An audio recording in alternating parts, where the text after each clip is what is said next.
கேரள முதலமைச்சர் வி.டி. சதீஷனிடம் ஒரு கேள்வி. நீங்கள் செய்தது நியாயமா? நான் என்ன கேட்குறேன், கேரளா காட்ஸ் ஓன் கண்ட்ரியாக இருக்கணும்.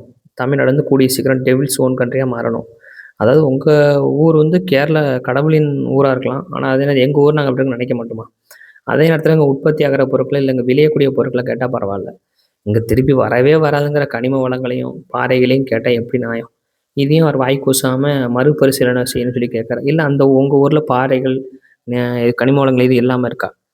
எப்படி இந்த மாதிரிலாம் கேள்வி கேட்க தோணுதுன்னே தெரியலை. அதே நேரம் அவங்கள மக்களையும் பாராட்டணும். அவங்களும் அதுக்கேற்ற மாதிரி முதலமைச்சர் அவங்க மக்களுக்காகவும் இருக்கார் பார்த்தீங்களா? இப்போ இந்த ஒரு முதலமைச்சர் எங்களுக்கு கிடைச்சி அந்த முதலமைச்சர் ஒரு சில விஷயம் நல்லா பண்ணிட்டு வர்றாரு. அதில் மிகவும் எதிர்பார்த்த விஷயம் இந்த கனிம வளங்கள்லாம் சுத்தமாக நிப்பாட்டலங்கிறது தான். அது தற்காலிக தடையாக இல்லாமல் நிரந்தர தடையானா இன்னும் சந்தோஷம். ஏன்னா தமிழ்நாட்டில் உள்ள எல்லா மக்களும் எதிர்பார்க்குறாங்க. முக்கியமாக திருநெல்வேலி மாவட்டம், தென்காசி மாவட்டங்கள் அதை பார்த்து அவங்களால எவ்வளோ போராட்டங்களும் பண்ணி பார்த்தாங்க. அவங்க பண்ணாத போராட்டம் கிடையாது. லாரியில் டயரில் கல்லடிக்கிறது, டயரை பஞ்சர் ஆக்கிறது, எவ்வளோ விஷயங்கள் பண்ணி பார்த்தாங்க. ஆனால் எதுவுமே முடியலை. அப்படிங்கும்போது இப்போ தான் ஓரளவுக்கு முடிவுக்கெல்லாம் கிடச்சிருக்கு. இதை அப்படியே கண்டினியூ பண்ணால் இன்னும் நல்லது. இந்த விஷயத்தை கண்டினியூ பண்ணுறதுனால சில கட்சி தலைவர்கள்லாம் ஓய்வு எடுப்பாங்க. முக்கியமாக நம்ம சீமானெல்லாம் தான் ஓய்வு எடுப்பார். அவரெல்லாம் எதிர்பார்க்குற முக்கியமான விஷயமே இதுதான். கனிம வளங்களை அடுத்த நாள் கொடுக்காதீங்க, அப்படி தோண்டிதுன்னு எடுக்காங்க. அவருக்கெல்லாம் ஓய்வு கிடைக்கணும், அந்த மாதிரி விஷயங்களும் தடை பண்ணணும். அதுக்காகவாது பண்ணுங்க.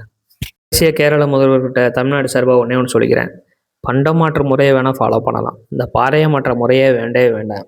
மக்களை கேரள முதல்வர் எப்படி நம்மகிட்ட சல்லி எதிர்பார்க்குறோ, மணல் எதிர்பார்க்குறோ, கனிமலத்தை எதிர்பார்க்குறோ, அதேமாதிரி உங்கள் வீடியோ பார்க்குற உங்கள்கிட்ட நான் எதிர்பார்க்குறது சப்ஸ்கிரிப்ஷன். சப்ஸ்கிரைப் பண்ணுங்கள், லைக் பண்ணுங்கள், கமெண்ட் பண்ணுங்கள், ஷேர் பண்ணுங்கள்.